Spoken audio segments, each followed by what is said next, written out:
job, Big Bill. Good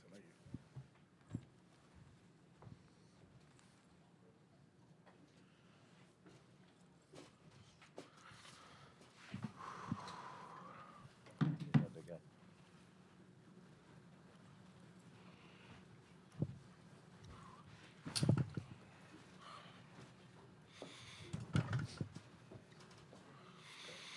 Good job.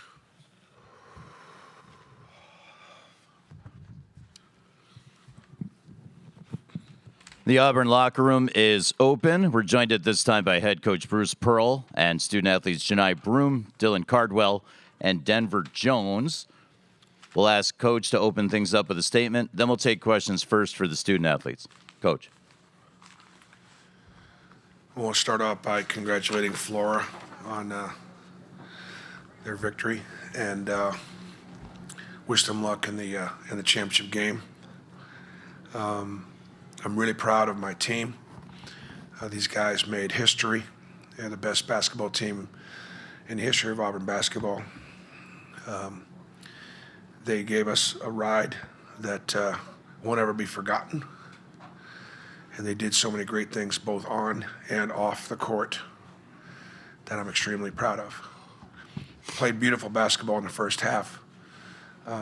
We were prepared. We had a great game plan. They executed really well. We only turned the ball over twice. Second half, Florida's effort and energy. The fact that we're not as deep as what we normally are was a factor. And I thought fatigue was a factor. As a result, we weren't able to maintain control of the game, which I think if we had taken care of the basketball a little bit, not turned it over and given those so many easy ones, we could have been in position to win the basketball game. We'll take some questions now for Dylan, Denver, and Janai. First one is third row to the right. KJ Doyle, KRGV, this is for Janai. It looked like you and Charles Barkley were able to share a moment as you were leaving the court. Just what did he share with you in that moment, and what's he meant to you as a supporter of this program? He just, thanked me for what I've done for Auburn. Told me to keep my head high. Just coming from a guy like who submitted himself in Auburn history means a lot. Next question's up front on the left side. Aaron Bracey from Hoops HQ. Denver, what made guarding Walter such a challenge? What was he doing out there that was tough for you guys tonight? Honestly, just, do a lot of dribbling handoffs, just a lot of actions just run through him. Just constant moving. I feel like that's just what gave him some of the looks that he had tonight. Just a lot of handoffs, a lot of drives, so that's what it was. Continuing with questions for the student athletes from Auburn, center of the room. Dylan, you've been here 5 years. You've been through the COVID year. You've been through some really incredible ups. As you look back on your career at Auburn, you're kind of like the glue, the spiritual leader of this team. Walking away from this right now, what are some of the memories that you feel like? I know it's tough right now with going through a loss, but that you've learned from being in this program? Yeah, first and foremost, all glory to my Lord and Savior Jesus Christ. Without him, I wouldn't be here. And it's bittersweet to end it this way, knowing that we left the national championship on the table. But, being at Auburn has been the best 5 years of my life, and I couldn't have chosen a greater university to have loved me back and, just watch me grow up from 18 to 23. And I am the man I am because God let me come to Auburn. And, man, the thing I'll take away most is just being an Auburn man, but just being a teammate, being a player for Bruce Pearl, but also being in the locker room. We're the best locker room in the country. I love these guys, and I cherish every single moment, every single memory we made. And that's my prayer the whole year, just Lord, to prolong our season. We just had so many great memories on and off the court. This is the funniest team I've ever been on, but the most loving and caring and thoughtful team I've ever been on. And I'll forever remember this team, and I hope we can stay in touch for the rest of our lives. Continuing with questions for the players from Auburn, same part of the room, same microphone. Justin Ferguson, Auburn Observer. Denver, second half, did they do anything differently defensively to give y'all some issues? Like, what do you think the change was there? Honestly, I just feel like we probably just fell to fatigue a little bit. turned the ball over. We had a lot of careless turnovers that in the first half we really didn't have. And I feel like that's what probably just gave them that extra spark, you know what I'm saying, to take the lead. If you have a question for the student athletes, please raise your hand. We have 2. We'll do Lane first, and then we'll come back across the aisle.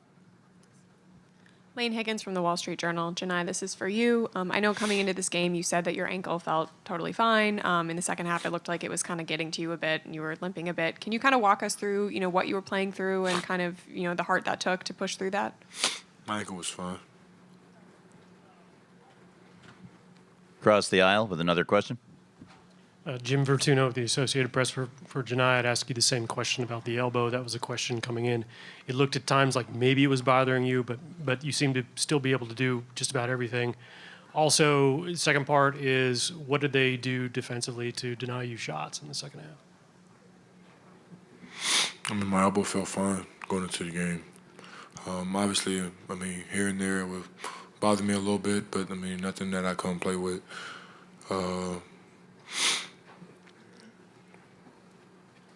I feel like we got the looks that we wanted to get. I wasn't able to capitalize and finish them. If you have a question for the Auburn student athletes, please raise your hand. With no more questions, we want to thank Dylan, Denver, and Janai for joining us here in the main interview room. Congrats on a great season, fellas. They're going to head back to the Auburn locker room. It remains open. I'll let you know the official time when we have one. Either way is good. Thank you. All right, guys. All right, brother. Love you. Love you, too.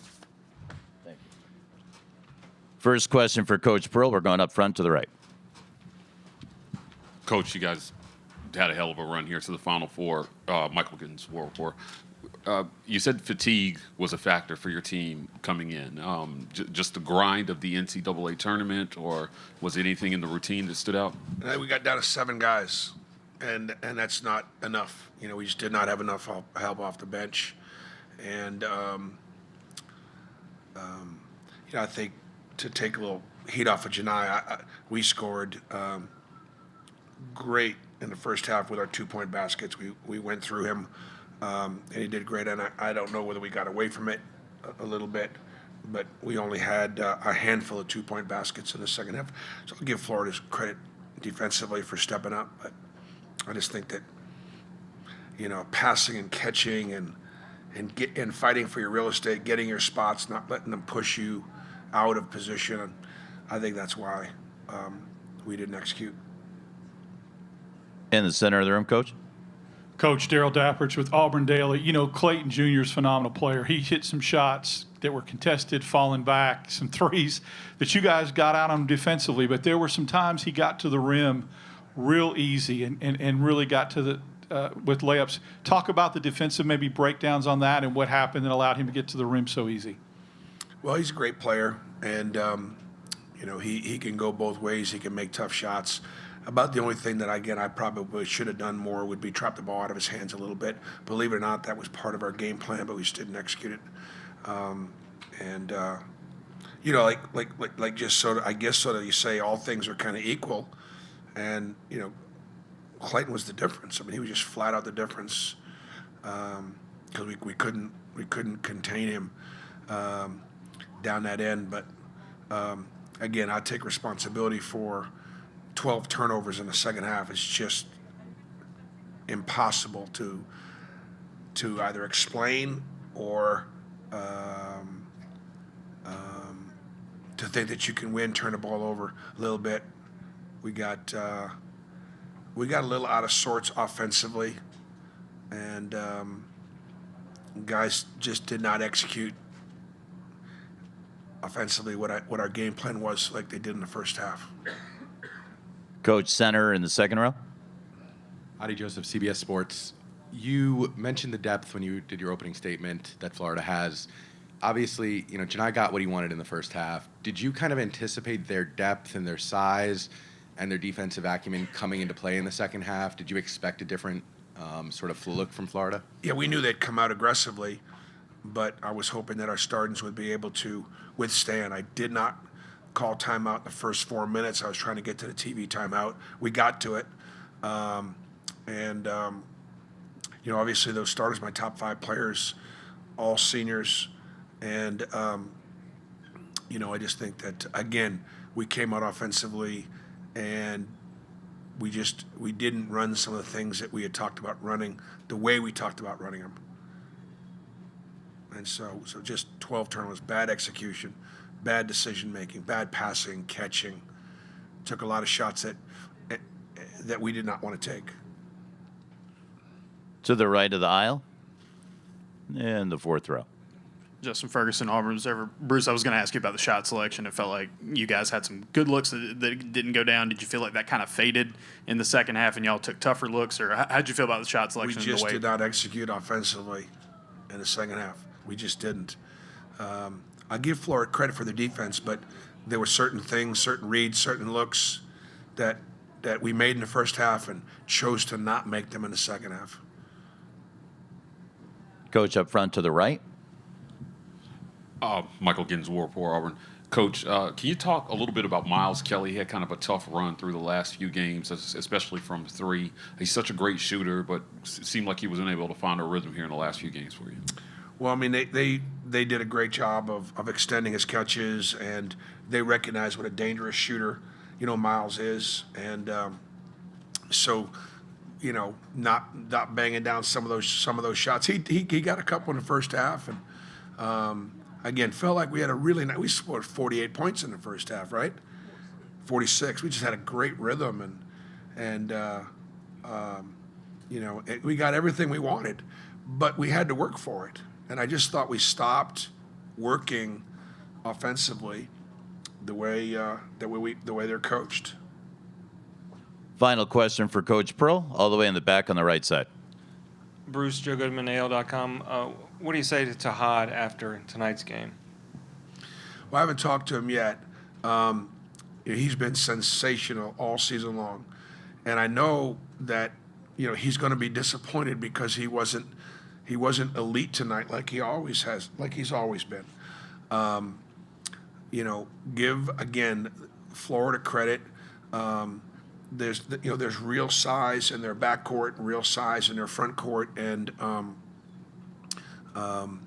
again, if he had a better coach, he'd have got him cleaner looks, and he would have had a few more open shots, and that probably would have helped him, play a little better. But if there are 5 of the top freshmen in college basketball this year, Tahad Pettiford is absolutely one of them. And I'm so incredibly proud of him. And I know his teammates are. I trust him. We want to thank Coach Pearl for joining us and congratulate him and Auburn on a terrific season run to the Final Four. Thank you, Coach. The Auburn locker room